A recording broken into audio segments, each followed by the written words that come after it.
నిధులు ఇవ్వకుండా సిద్దిపేటపై కక్ష కట్టి కాంగ్రెస్ సర్కార్ పనులు నిలిపివేసిందని మాజీ మంత్రి deputy floor leader Harish Rao అన్నారు. పిల్లలు చదువుకుంటారనే లక్ష్యంతో సిద్దిపేటకు వెటర్నరీ కాలేజీని తీసుకువస్తే రేవంత్ రెడ్డి దానిని కొడంగల్కు తరలించారని మండిపడ్డారు. నెలకు 4,000 పింఛనిస్తామని చెప్పి 31 నెలలుగా మోసం చేస్తున్న రేవంత్ రెడ్డి ఒక్కో అవ్వాతాత బీడీ కార్మికురాలికి ఏకంగా 62,000 బాకీ పడ్డారన్నారు.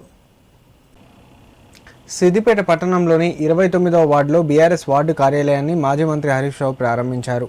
ఈ సందర్భంగా మాట్లాడుతూ కాంగ్రెస్ ప్రభుత్వం అధికారంలోకి వచ్చిన తర్వాత కొత్త స్కీములు ఏమీ రాలేదు, కానీ అన్ని స్కాములే అన్నారు. ఒకప్పుడు సిద్దిపేటలో నీళ్ల కోసం సైకిల్, ఆటోకు బకెట్ కట్టుకొని ట్యాంకర్ల వెంట తిరిగే వాళ్ళమని, వారానికి 5 రోజులకు ఒకసారి నీళ్లు వచ్చేవని గుర్తు చేశారు. గులాబీ అధినేత కేసీఆర్ కాళేశ్వరం, మల్లన్న సాగర్ కట్టిన తర్వాత ఇప్పుడు సిద్దిపేటలో రోజు ఇంటింటికి తాగునీళ్లు వస్తున్నాయన్నారు. ఈరోజు హైదరాబాద్కు నీళ్లు ఇవ్వడానికి 8,000 కోట్లతో లైన్లు వేస్తున్నారు, కానీ సిద్దిపేటలో ఎప్పటి నుంచో కాళేశ్వరం, మల్లన్న సాగర్ నీళ్లు తాగుతున్నామన్నారు.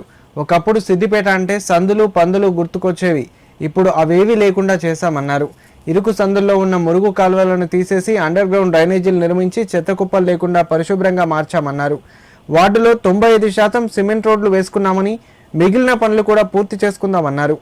కార్యక్రమంలో బీఆర్ఎస్ పట్టణ అధ్యక్షుడు కొండం సంపత్ రెడ్డి, మున్సిపల్ మాజీ వైస్ చైర్మన్ జంగిటి కనకరాజు, మోహన్ లాల్, ఫక్రుద్దీన్ పాల్గొన్నారు. బీఆర్ఎస్ ప్రభుత్వం ఉన్నప్పుడు ఎన్నో మంచి కార్యక్రమాలు జరిగినాయి. ఒకప్పుడు సిద్దిపేట అంటే మంచినీళ్ళకి ఎంతో బాధపడేది. నీళ్ళు నల్ల కోసం వారం రోజులకు ఒకసారి నల్ల వచ్చేది, 5 రోజులకు ఒకసారి నల్ల వచ్చేది. ఆనాడు కేసీఆర్ గారు వచ్చిన తర్వాత కాళేశ్వరం ప్రాజెక్టులో భాగంగా మల్లన్న సాగర్ ప్రాజెక్టు కట్టినాం. ఇప్పుడు సిద్దిపేటకు మంచినీళ్ళు ఏడికేలు వస్తున్నాయి, మల్లన్న సాగర్ నుంచి సిద్దిపేటకు నీళ్ళు వస్తున్నాయి. కాళేశ్వరం నీళ్లు తాగుతుంది ఇవాళ మన సిద్దిపేట, ప్రతిరోజు కాళేశ్వరం నీళ్ళే తాగుతుంది. మల్లన్న సాగర్ అనే ప్రాజెక్టు ఇవాళ హైదరాబాద్కు మంచినీళ్ళు ఇస్తుంది, మన సిద్దిపేటకు కూడా మంచినీళ్ళు ఇస్తుంది.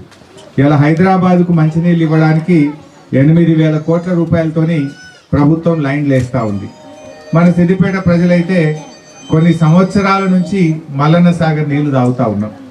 ఎప్పుడైతే కాళేశ్వరం నీళ్లు సిద్దిపేటకు వచ్చినాయో రోజు నల్లా వస్తుంది, మంచినీళ్ళకు బాధ లేదు. ఒకప్పుడు సిద్దిపేటలో మంచినీళ్ళు అంటే సైకిల్కు అటొక బకెట్ ఇటొక బకెట్, బిందెలు పట్టుకొని మోసుడు, ట్యాంకర్లు వెనుక పోయి నీళ్లు పట్టుకొనుడు, పెద్ద గోసు ఉంటుండే. కానీ కేసీఆర్ గారు వచ్చినాక మన కాళేశ్వరం నీళ్లతో సిద్దిపేటకు మంచినీళ్ళు తెచ్చుకొని ఏ మారుమూల ప్రాంతంలో కూడా సిద్దిపేటలో ఇంటింటికి మంచినీళ్ళు తాగిపించుకుంటా ఉన్నాం. మంచినీళ్ళ బాధ పోయింది, కరెంటు బాధలు పోయినాయి, చక్కటి రోడ్లు వేసుకున్నాం ప్రజల కోసం, ఎన్నో మంచి కార్యక్రమాలు సిద్దిపేటలో చేసుకున్నాం. అదేవిధంగా సిద్దిపేట జిల్లా కావాలనే కల ఉండే, ఇది ఎవ్వరు చేయలే. కానీ ఆనాటి బీఆర్ఎస్ ప్రభుత్వం కేసీఆర్ గారి ఆశీస్సులతో మన సిద్దిపేటను జిల్లా కూడా చేసుకున్నాం. మీరంతా కొమటి చెరువు పోతారు బతుకమ్మ పండుగకు, ఎంత మంచిగా చేసినాం మనం. ఒకప్పుడు కొమటి చెరువు అంటే ఇడుపు కాగితాలకు పంచాయతీకి ఉండేది. ఎవడన్నా బాగా మంది ఆయన కన్నా పోతుండే, లేకపోతే ఇడుపు కాగితాల కన్నా పోతుంది. ఇప్పుడు ఎట్లున్నది, సాయంత్రం అయితే మన్మడి పోదాంపా అమ్మమ్మ అంటుండు, నాయనమ్మ అంటుండు. కానీ ఆడ కూడా నేను శిల్పారామం కట్టించిన, ఒకటి చేసుకుంటూ వచ్చిన. నెక్లెస్ రోడ్ అయింది, మంచిగా బోట్లు పెట్టినా, లైట్లు పెట్టినా, ఒకటి అన్ని పిల్లలు ఆడుకోవడానికి ఆట వస్తువులు పెట్టినా, శిల్పారామం కట్టించిన. ఆ శిల్పారామం ఇవాళ ఎట్లుండదు చూడండి, ఎక్కిరిస్తుంది అది కాంగ్రెస్ వాళ్ళని. నేను ఆటన పని అయిపోయింది, కాంగ్రెస్ వచ్చింది, ఆయనతో పని ఆపేసి ఈ పాటికి నాకేముంటుంది, నా సిద్దిపేట వాళ్ళు హైదరాబాద్ పోవద్దు, హైదరాబాద్లు ఉన్నాయని నా సిద్దిపేటకు రావాలని నాకు కోరిక. శిల్పారామం హైదరాబాద్లో ఉండదా, అది మీకు కోసం నేను తెచ్చిన, దాన్ని సగం లాభ పెట్టి కూర్చున్నారు. అటు శిల్పారామం ఆపిండ్రు. రంగనాయక్ సాగర్ పోయిందా, ఎవరన్నా చూసిండ్రా? ఆ రంగనాయక్ సాగర్ దగ్గర అద్భుతంగా టూరిస్ట్ ప్లేస్ చేద్దామని డెస్టినేషన్ సెంటర్ కట్టిస్తే దాన్ని సగం లాగబట్టింది.